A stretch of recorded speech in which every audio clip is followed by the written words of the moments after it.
A logo da Universal está degradada enquanto orbita uma terra pós-apocalíptica, que além de estar rachada devido aos terremotos mencionados no filme, também tem o TET orbitando. Adoro quando as logos das produtoras entram na temática do filme. Aliás, TET é uma abreviação de tetraedro, que é a forma com a qual esse objeto se parece. A história inicial desse filme é bem sólida. Toda a vida e as memórias deles foram baseadas em pouquíssimas informações que o TET conseguiu obter em poucos minutos depois que eles foram capturados. Uma foto que, por coincidência, parecia romântica, foi o suficiente para TET assumir que era um casal, e também é o suficiente pra gente. Mesmo vendo Jack tendo memórias com uma outra mulher, ou mencionando Vika claramente como uma colega de trabalho, e não a sua esposa, essa foto faz a gente acreditar que Vika e ele são um casal. Nós podemos perceber que Jack está em conflito, e esse conflito durante o filme leva ele a tomar as atitudes necessárias para desencadear os momentos importantes da narrativa. E um detalhe interessante é que o traje de Jack vai ficando cada vez mais sujo, mais escuro, conforme ele vai duvidando mais e descobrindo a verdade. No fim do filme, o traje dele está praticamente cinza escuro, enquanto os saqueadores, completamente cientes da verdade, usam trajes inteiramente escuros. Se traduzir ao pé da letra, Oblivion, ou Oblivion, significa esquecimento, algo que Jack experiencia diariamente, já que suas memórias são obrigatoriamente apagadas. Mas Oblivion também tem um outro significado, que é o estado de não estar ciente ou informado do que realmente está acontecendo. O que também é a situação de Jack. Ele não sabe o que realmente faz ao consertar esses drones e nem sabe o que realmente aconteceu. Repare que não há bandeira americana em lugar nenhum. Jack é americano. Talvez a missão dele não seja para o governo americano, mas ainda assim não há logo nenhuma nos uniformes e nas naves, apenas os símbolos do TET. O filme se passa em 2077. Então, quando vemos esses painéis, imediatamente assumimos ser tecnologia humana do futuro, mas na verdade é tecnologia alienígena, e o filme faz um ótimo trabalho em esconder isso da gente. O filme retrata um mundo acabado, mas misturam perfeitamente a destruição com a tecnologia futurística presente no filme, fazendo a gente ter uma falsa sensação de esperança, e o filme, mais uma vez, engana a gente. Essa pintura faz uma pequena referência a um artista de rua britânico. Deck 49, Jack Harper. Obrigado.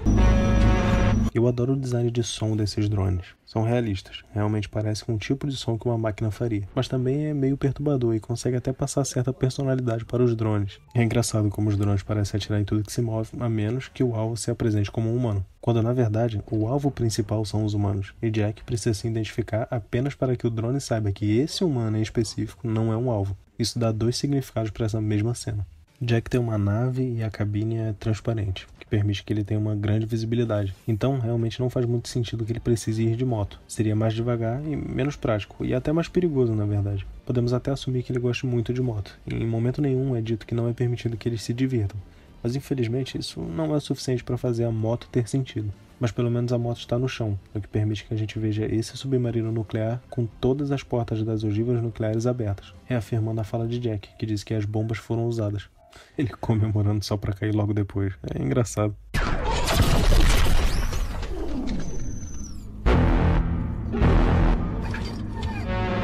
Esse som é assustador. Não me parece o tipo de som que humanos dariam para um drone. E caso não tenha reparado, esse é o mesmo drone que ele reparou momentos antes. Por isso que Jack parece confuso e não se identifica imediatamente. E de novo, o drone quer matar humanos, por isso Jack precisa se identificar novamente. Claramente o livro foi colocado aqui. Os humanos sobreviventes estavam testando Jack e esse livro fazia parte disso. Consegue voar?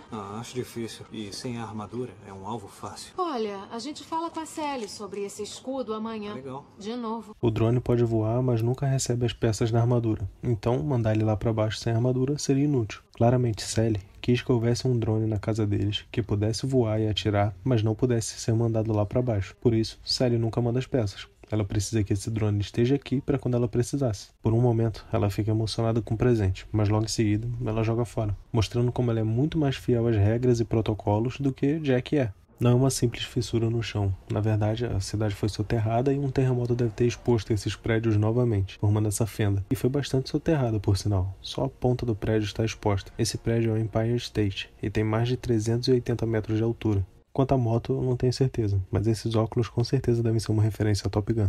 Conforme ele chega mais perto da casa no lago, um local de paz para ele, podemos ver gradativamente a natureza ficando mais verde. A capa dessa revista esportiva é sobre um jogo que Jack não assistiu, pois estava em sono delta. Ele menciona esse jogo para Vika momentos antes.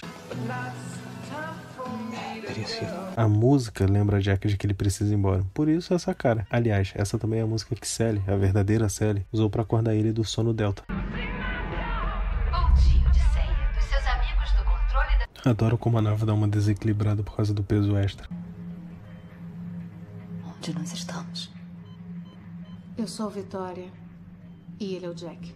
Por que a Julia não se identificou imediatamente? Bom, é simples. Ela conhece os dois. Jack é marido dela e Vika era copiloto de Jack. Então ver Vika apresentar Jack pra ela deve ter sido confuso. Por isso, Julia se mantém em silêncio. E Vika diz que ninguém da tripulação dela sobreviveu, o que deve ser mais estranho ainda, já que ela está olhando para 2 membros da tripulação dela, claramente vivos. Eles destruíram a nossa lua e com isso metade do planeta. Depois eles invadiram. Vencemos a guerra, mas a Terra foi destruída. Estão todos em Titã agora, uma lua de Saturno ou na estação espacial para depois partir. E aqui temos outro problema. Esse é até pior do que o da moto. O Jack está repetindo tudo o que ele disse na narração no começo do filme. É compreensível que eles queiram deixar claro para a audiência do que se trata e que, na verdade, Jack e Vika são os mocinhos. Mas era muito melhor que o conteúdo da narração fosse exposto através de diálogos e não das duas formas, tanto a narração quanto o diálogo nesse momento. Jack acabou de contar uma história que do ponto de vista dela é absurda e ao mesmo tempo ele segura a mão da colega de trabalho dele. Então essa é uma reação apropriada, eu diria. Não sabemos quem ela é. Ou o que ela é. Exatamente, ela poderia ser um clone humano criado por aliens ou sei lá. Claramente isso é uma estratégia já ensaiada por eles. Uma dupla chama atenção enquanto a outra se prepara. Depois um deles atira para fazer o drone dividir a atenção entre os dois grupos e o terceiro homem dá o tiro que derruba o drone. Qual era a sua missão? Era um voo de pesquisa para Titã. O meu primeiro. Ou pelo menos deveria ter sido isso. 6 semanas antes do lançamento, os sensores encontraram um objeto alienígena no espaço. Eles nos mandaram investigar. Colocaram todos em Delta e devem ter acordado você e a Vitória primeiro. E isso explica porque eles estavam em sono delta para uma viagem curta até o Tet, que estava na órbita da Terra, bem perto. Na verdade, eles iriam até Titã, quando o Tet apareceu e decidiram ir até lá dar uma olhada. E esse take é muito interessante. Onde está a câmera? Não podemos ver ela no reflexo. Caso tenha se perguntado por que Jack nunca investigou um corpo de algum saqueador e descobriu que na verdade eram humanos, essa é a explicação. Nunca sobra um corpo quando um drone desvive algum saqueador. Muito interessante que a nave projete uma simulação do que estaria atrás dele, já que ele não pode ver porque o resto da nave não é transparente. Normalmente, quando acontece o clichê da nave que fica na vertical e passa por um lugar apertado, a nave que está perseguindo bate e explode. Mas não esse drone. Ele simplesmente deu a volta ou passou por cima. É legal como foge do habitual. Ele parece estar correndo bem rápido, mas não andou nem 30 metros. Você pode se perguntar por que o Jack 49 não viu o Jack 52, já que ele tem toda essa tecnologia e até rastreamento por DNA e tal. Mas é simples. Assim como a Terra é dividida em zonas de radiação para evitar que um clone passe para a zona de outro clone, certamente as naves foram projetadas para não mostrarem a nave de um outro clone, já que o Tet não quer isso. Esse golpe se chama triângulo. Levaram o lance do tetraedro muito a sério. Muito legal como podemos ver diferenças na casa do Jack 52 para o nosso Jack 49. Como se o Tet estivesse estudando cada clone. Talvez se a casa tivesse mais sofás, ele ficaria mais contente até o fim da missão. Ou se essa foto estivesse aqui e não dentro do armário, como no Jack 49, isso poderia afetar positivamente a mente dele durante todo o processo da missão.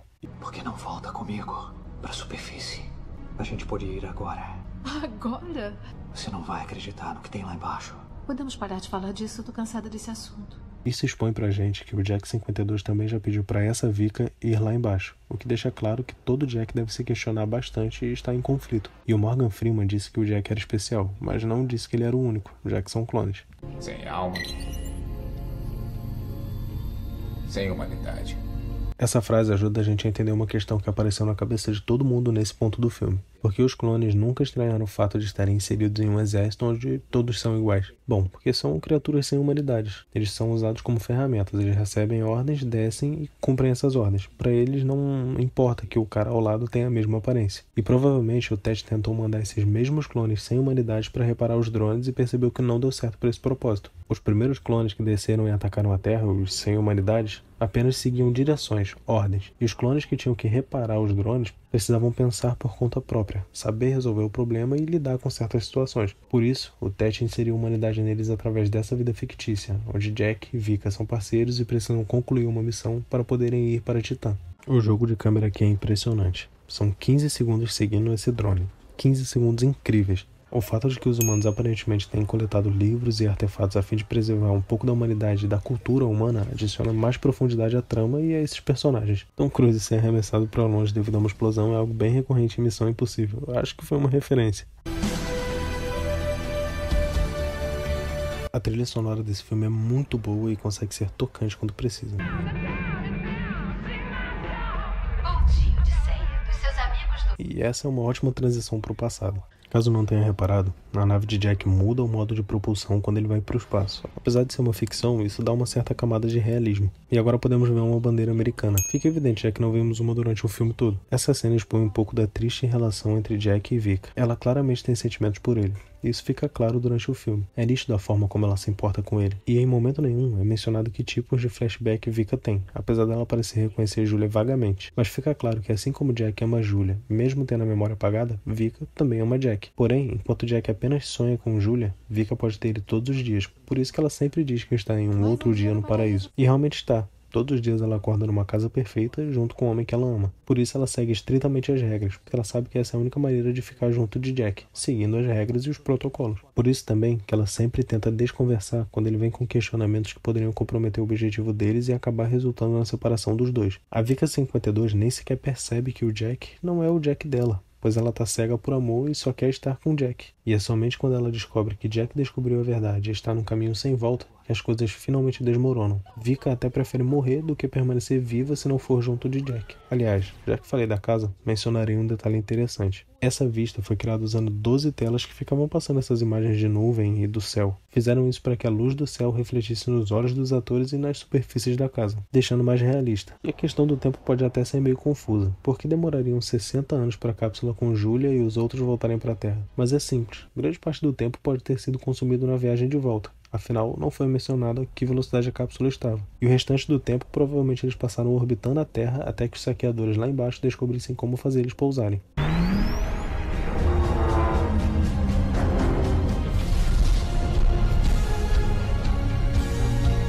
De novo, a trilha sonora entra de forma impecável nessa cena.